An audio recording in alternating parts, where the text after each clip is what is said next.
Merci, Monsieur le Président. Alors, Messieurs le Président et Directeur général de l'Agence nationale du sport, chers collègues, avec mon collègue Bertrand Sor, nous avons rendu un rapport sur la déclinaison territoriale de l'Agence nationale du sport en avril dernier. Nous avons auditionné des dizaines d'acteurs du secteur du sport à l'Assemblée nationale, en Ariège, dans mon département, et dans le département de Bertrand Sor, c'est-à-dire la Manche.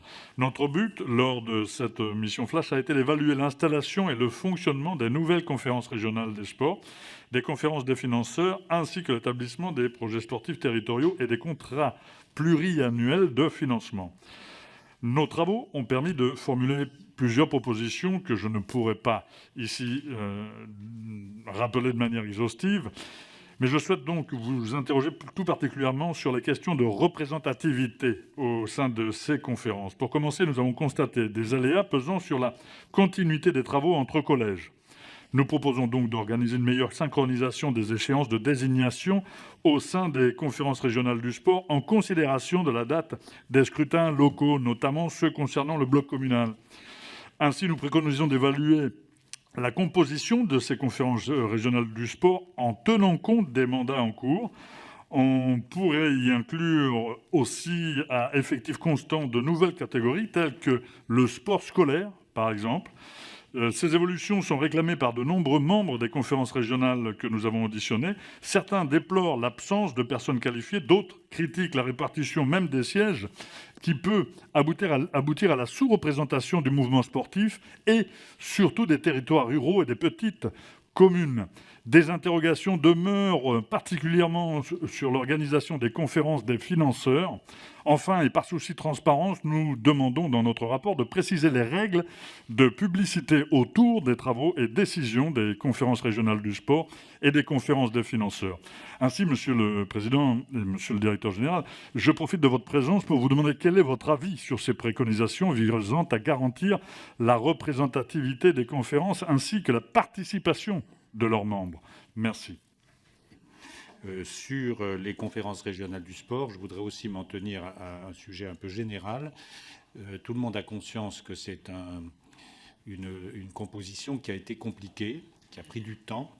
Les décrets sont sortis finalement assez tardivement, pour être très clair, puisque c'était tout de même dans la fin de l'année 2020. L'installation a été faite rapidement, elle avait été préfigurée, ça a été dit. Ce sont des enceintes où il y a beaucoup de monde qui respectent la collégialité des 4 collèges. Il y a généralement plus de 50 personnes, dans certaines régions plus de 70. C'est donc un dispositif qui, de mon point de vue, qu'il n'est pas nécessaire de modifier pour répondre à la question, à la suggestion de certains. Je ne pense pas qu'il soit aujourd'hui souhaitable d'aller en modifier la composition de manière générale. Il faut maintenant faire fonctionner ces conférences. C'est un cadre de travail qui est efficace, qui permet d'introduire au travers d'un projet stratégique partagé entre les acteurs, qui était autrefois souvent animé au sein d'une collectivité, voire de plusieurs. Il y avait des commissions régionales ou des commissions départementales qui posaient cette stratégie d'un projet sportif. Là, l'idée est de le partager, y compris avec le monde économique et les organisations syndicales, avec l'ensemble des forces vives et les collectivités et l'État et le monde sportif. C'est ça l'élément nouveau. Il faut que dans ce cadre-là et dans ce cadre stratégique, évidemment, se définissent un certain nombre d'abord de constats de situation, les carences, les zones sur lesquelles il y a des besoins de renforcement. Et le rôle de cette conférence est d'abord un rôle stratégique. Elle n'est pas destinée à porter directement des actions de manière institutionnelle, mais davantage à coordonner, à mettre en cohérence les interventions des uns et des autres et à identifier les besoins manquants ou les actions qui mériteraient d'être renforcées. Donc je le situe vraiment dans cet esprit et il faut donner un peu de temps à ces conférences pour qu'elles se déploient et que les réussites en termes de réflexion stratégique, certaines régions sont bien en avance sur d'autres de ce point de vue parce qu'elles étaient déjà dans une démarche de stratégie régionale sur le sport, soient partagées, amendées pour tenir compte des autres sensibilités dans les autres collèges. Peut-être un point d'ailleurs sur cet aspect-là. Dans les conférences régionales, le décret du 20 octobre 2020 permet bien entendu d'intégrer des personnalités qualifiées en complément de la composition formelle. Et donc toutes les personnalités qualifiées qui ont effectivement une action dans le sport peuvent être associées. Ce sont des décisions propres à chaque conférence et chaque président de conférence peut y intégrer des nouvelles personnalités qualifiées.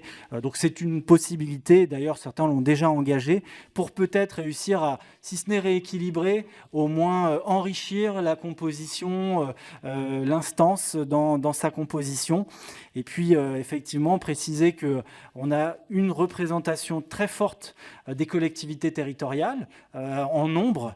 Néanmoins, les équilibres qui ont été posés au niveau de l'agence, au niveau national, restent respectés, puisqu'on parle de 30-30-30-10.